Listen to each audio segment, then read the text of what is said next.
In today's PyTorch video, we're going to go over the basics of gradients. Now, often when you're going to be declaring different tensors, you might see a parameter called requires grad, and grad is going to be short for a gradient. You can think of gradient in the math side of things as taking a derivative technically at a certain point. And we're going to go over three basic examples on kind of how we can do that within PyTorch. Now, here's the deal. This is going to be a more of a beginner-friendly video. We're going to add on to this topic in further videos, and this is just one video in a series of PyTorch videos I am building out here on the channel.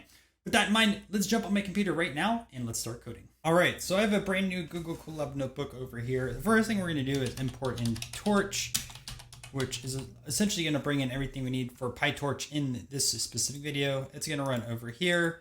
Now let's create a new line. So what we're going to do first is create a tensor, and I'm going to do x equals torch.tensor. And inside over here, we're going to just have 3.0, making this a float. I'm just going to declare the D type. So you can just put over here, D type equals torch.float 32. And then lastly, you're going to have a parameter over here called requires grad. And by default, requires grad is going to be false, but we want to make sure that this is going to be true over here. And that way we can actually calculate some of the different gradients. And obviously that's what we're doing in this tutorial. So it's important that we put requires grad equals true. Although I will show you some cases where we use false a little bit later on, or you don't even call this technically. So we declared our x over here. Up next, what I'm going to do is I'm going to do a formula, or create a formula, I should say. We're going to say y equals, and we're going to raise x to the second power, and then we're going to add in 4. Very basic over here. Okay, awesome. Now, what we're going to do is calculate the gradient, and calculating the gradient is taking a derivative. Now, I know not everyone watching this video is taking calculus, and it's been a few years since I took calculus, both in high school and also in college. But from what I remember, and also my math competitions, I was that type of nerd back in the day, this is x squared, right? And let me just show you some math over here. So essentially, we have x raised to the second power. When you take your first derivative, you will get 2x, right? And if you take another derivative, you're going to get 2. So essentially, you're going to take x squared, and we're going to take this 2, we bring it to the front, and we drop a power by 1.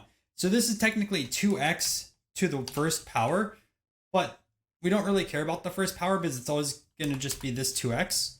So essentially, we're going to have 2x that remains. Now, we're going to be computing the gradient at the position 3.0. So x, and I'll put a comment over here, x equals 3, right? So technically our equation at this point is just going to be 2 and then 3, which is going to equal 6. So the way that you can do this in PyTorch, and again, this is very basic. We're going to expand on this in future videos, but for this video itself, we can just do y dot backward like this. Okay. And trust me, I've made a mistake of putting backwards a lot of times when I first started learning PyTorch. It's backward. It's super easy to do, or at least it was for me. So now we have this, and that backward essentially takes the gradient or the derivative of this over here. So now it's going to be y equals 2x. So now we also have something called x, or we have something called grad, right? Which is, we have our requires grad over here, but now we have our specific grad for this x. Again, we defined 3 over here. So as I showed you, right, we're going to say print over here, gradient x, and then what we can just do is do x dot grad. And this is going to be our value of when we put in 3 into this derivative. And what do you know? We have 6, which is awesome, right? So that's just a very easy example. Let's take a look at our second example. I'll just put over here example 2. And let me know if you like when I break some of the different sections into examples like this. I'm always trying to improve these videos. So let's show you another way of how you can set this requires grad to true. So let's say we have two different tensors. We're going to do x and also y. So let's say we have x equals torch dot tensor, and then we'll put over here, let's say 3.0. Okay. And then we're going to say y equals torch dot tensor, and let's put 7.0 in here. 7.0. Now you'll notice I didn't put requires grad. I technically didn't put the D type in here. So a few things, right? These are going to default to a float D type, which we didn't explicitly call. But at the same time, our requires grad is going to be false for these because that is the default. Now, here's how you can work around that technically. So what we can do is we can put x.requires underscore grad.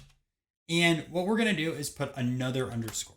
Now, this essentially overwrites what we have in our normal torch.tensor above, right? So above, we have this by default as false, but since we're putting requires grad and we have an underscore at the very end, this is going to overwrite that. So now this will technically, once I run this, take a look at this and say we require the gradient.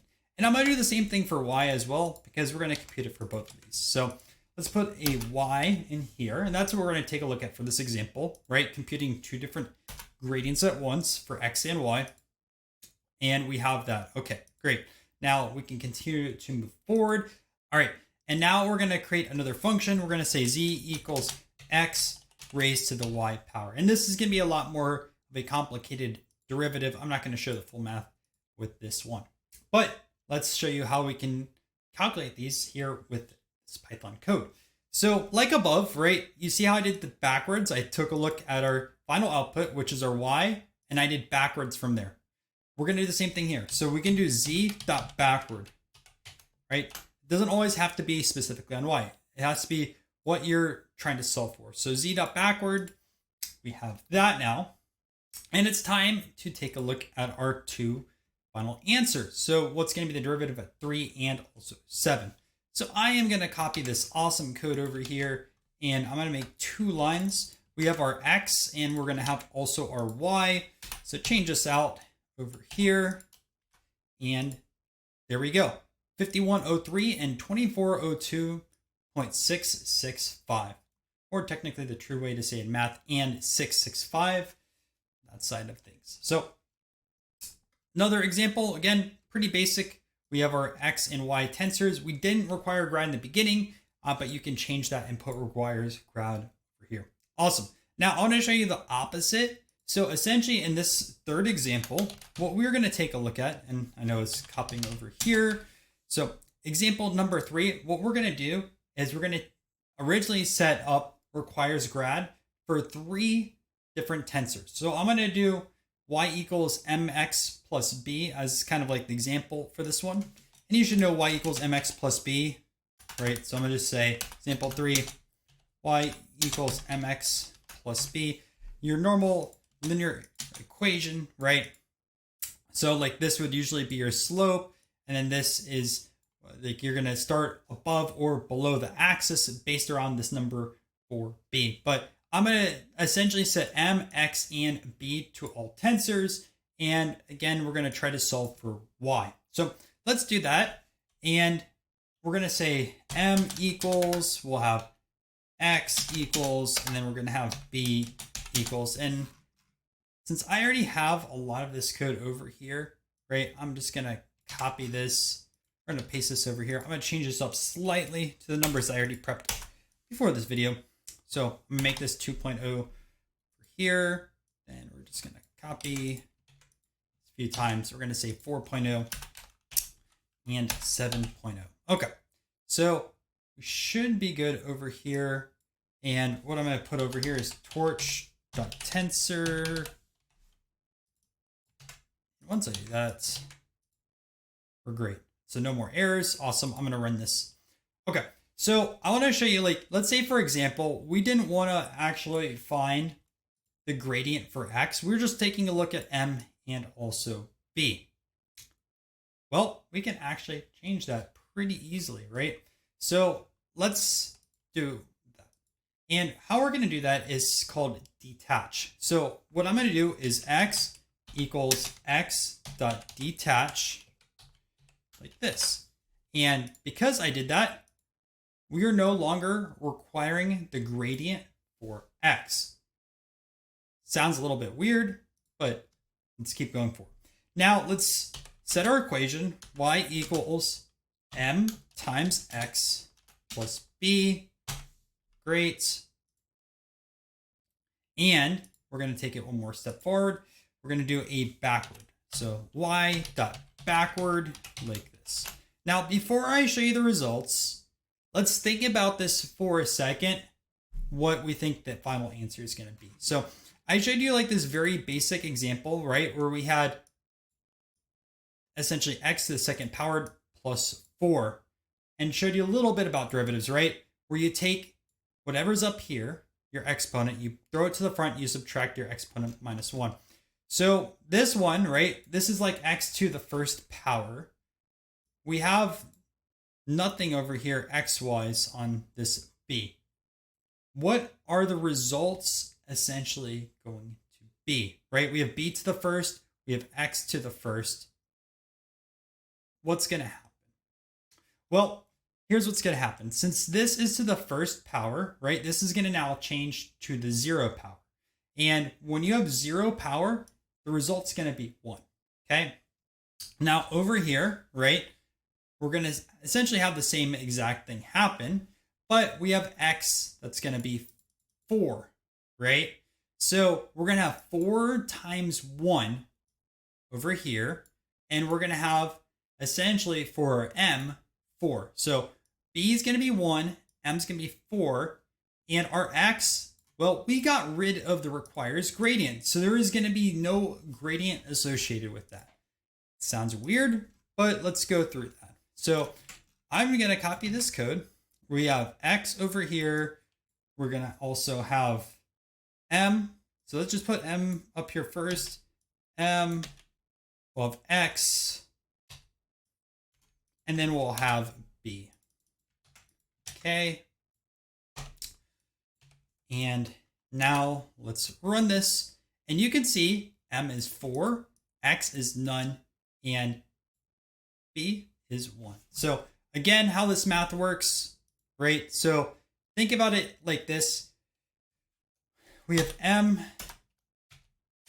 times x, right? Oh, we have m times x over here, right? And our m is going to be 2, right? But we have this raised to the first power. Well, when we do our derivative, right? Now this is going to be to the 0 power, and we're going to have 1 times m. Whoops, I typed that out completely wrong. 1 times m to the 0 power. So that just turns into 1. Our x over here is just 4, which we're going to be inputting in. So that's why we have 4 over there. b, again, we have that raised essentially to the first power. So when we take that derivative, then we're going to have 1 times b raised to the 0, which is going to be equal to 1. And that's the math behind it. So just a quick recap of this final video on here. Essentially, when you're going to be creating tensors, requires grad is going to be set to false by default. If we want to calculate these tensors, you have to put requires grad equals true. To calculate the tensors, you're going to use dot backward like this. Use it to what you're trying to find the result towards, right? And lastly, if you want to find the value, you just put dot grad like that. And our next video, we're going to be going through some back propagation.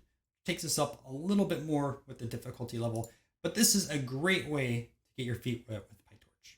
Hope you guys enjoyed this video. If you learned something new, make sure to subscribe to the channel. It's 100% for free, but allows YouTube to share this video and others, people online that are studying data analytics or also data science. Now, I'm uploading multiple videos a week here on the channel, as well as building out this PyTorch series. So if you want to watch the next video in this PyTorch tutorial series, click right over here.